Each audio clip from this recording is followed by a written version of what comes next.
And you're going to hear right now. This is the second year that Patrick Schneemann has competed for us. And what a wonderful blessing that I got to meet Patrick and also work with him. He is truly a joy. He is also part of the talented Schneemann family, which Helen, his sister, also competed for us. He is just a delight to work with, and you're going to love this piece. This piece was written by a friend of mine, and when I heard it done, I knew that it belonged to Patrick. He has attached himself to it, as he did last year, to his prose that he won the gold with last year. And this year, once again, that gold medal belongs to him. Patrick Schneemann.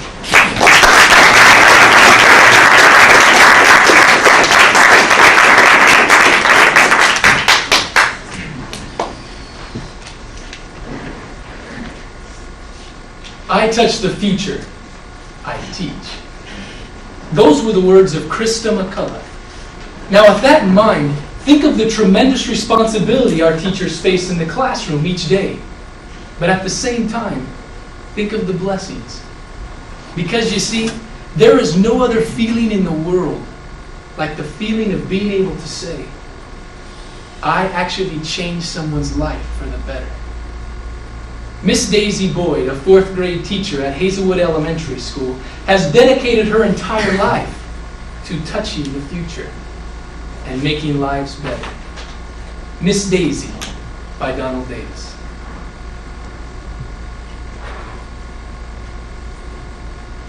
My favorite teacher of all time was Miss Daisy Boyd. I had her in the 4th grade, the 42nd year she had taught 4th grade. Believe me, she knew what she was doing.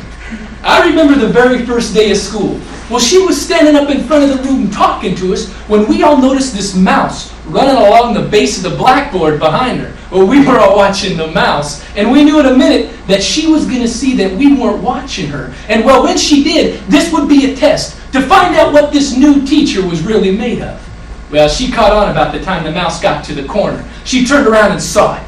She didn't make a sound. She just sort of eased over to the corner, surrounded that little mouse, and gathered him up in her bare hand. Then she kind of brought him back in front of the class, kind of as if to show us, you know. And splat! Then she dropped him into the trash can.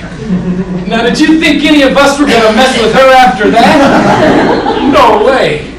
You see, our whole year there in 4th grade was built around her taking us on this imaginary trip around the world. Well, we'd come in every morning and plan where we were going to go that day. Oh, it was going to be a great year. You see, we were just going to play. Or so we thought.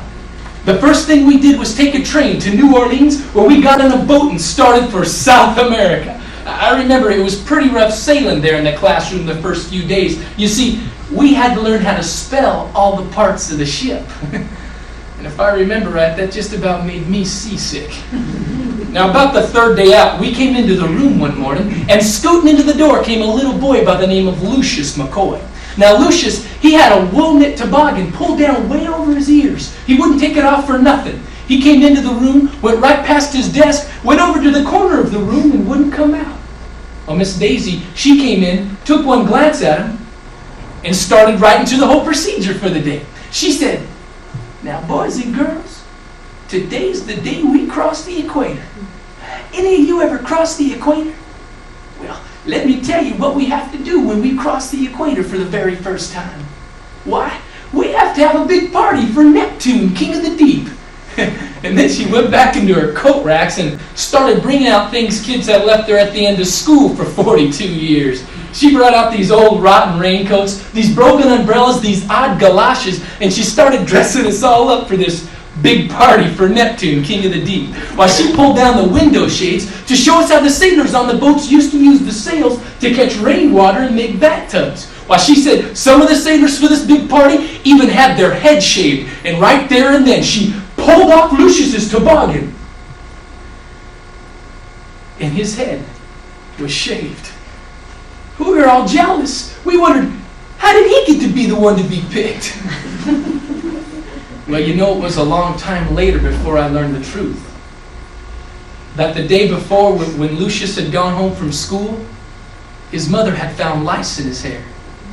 Well, she had shaved his head and washed it with kerosene. And Miss Daisy, without pausing for a moment, had taken this young boy with the blistered head and transformed him into a hero crossing the equator. But we got down to South America after that, and we started up the Amazon River. Miss Daisy would always say, "Now, boys and girls, the Amazon is the longest river in the Americas. There's butterflies here so big you could ride on them. Well, but if you could catch one." Now, it didn't make any difference to me where we went from there. The Amazon was always my favorite place. Because, you see, my art project for that year was to make a butterfly so big you could ride on it. I remember I started on a Friday afternoon. I worked the whole weekend long. And by Sunday evening, I had me a butterfly so big I could ride on it. I could hardly wait till Monday to show Miss Daisy. And boy, she loved it. "Wonderful," she said. And then she took a big coat hanger, hooked it in that butterfly's back, and pinned him up over the middle of the room. And for the rest of the year, my butterfly floated right there over the tops of all of us. I was so proud. Well, we traveled around the Mediterranean after that, and about December, for some unspoken reason, Miss Daisy left us in a place called Bethlehem for Christmas vacation. Now, if the Supreme Court had happened to come on down to Hazelwood School just to sort of check on the separation of church and state, they would have found Miss Daisy teaching us how to spell all the geographical features of Israel.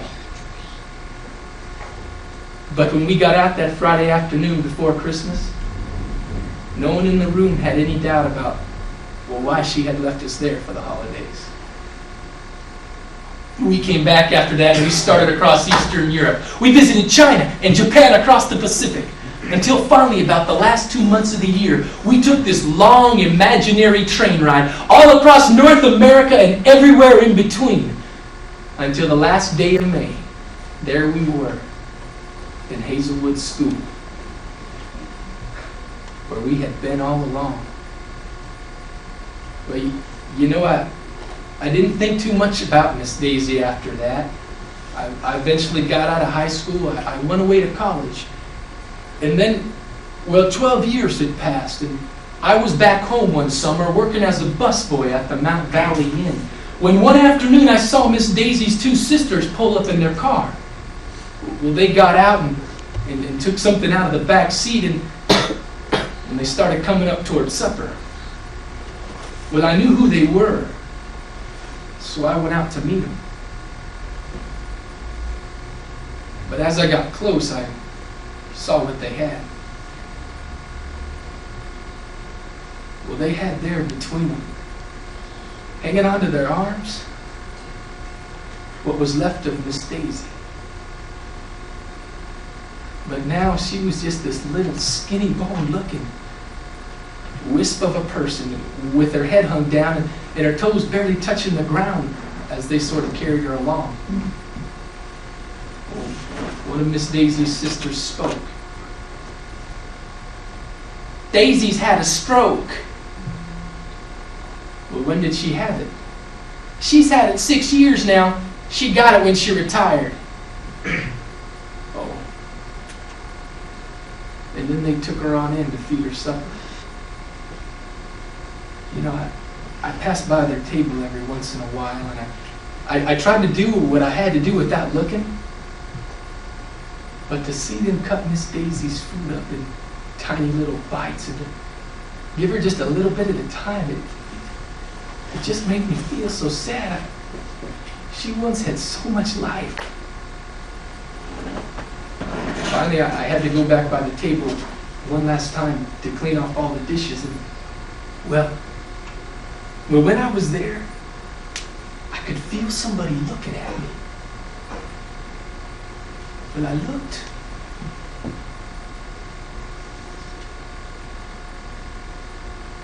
and it was Miss Daisy.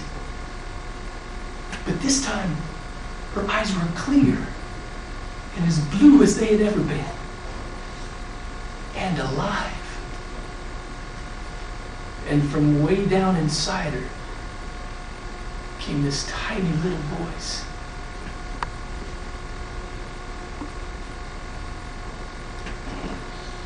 "The Amazon is the longest river. There's butterflies here we ride on.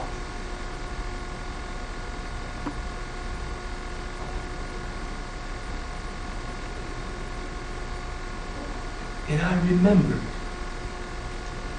you see, when we were back in the 4th grade, every once in a while we'd say, "Oh, Miss Daisy, why do we have to learn all this junk? Why?" And she would always say, "Because children, one of these days you're going to be able to go anywhere you want to. And you must know where you're going." And so you see, it's not sad about Miss Daisy. It's not. Because I've seen that she's now in a world in which she can go anywhere she wants to. I've been there. Back in the 4th grade. And you know, Miss Daisy knows where she's going. Why? She can even ride the butterflies.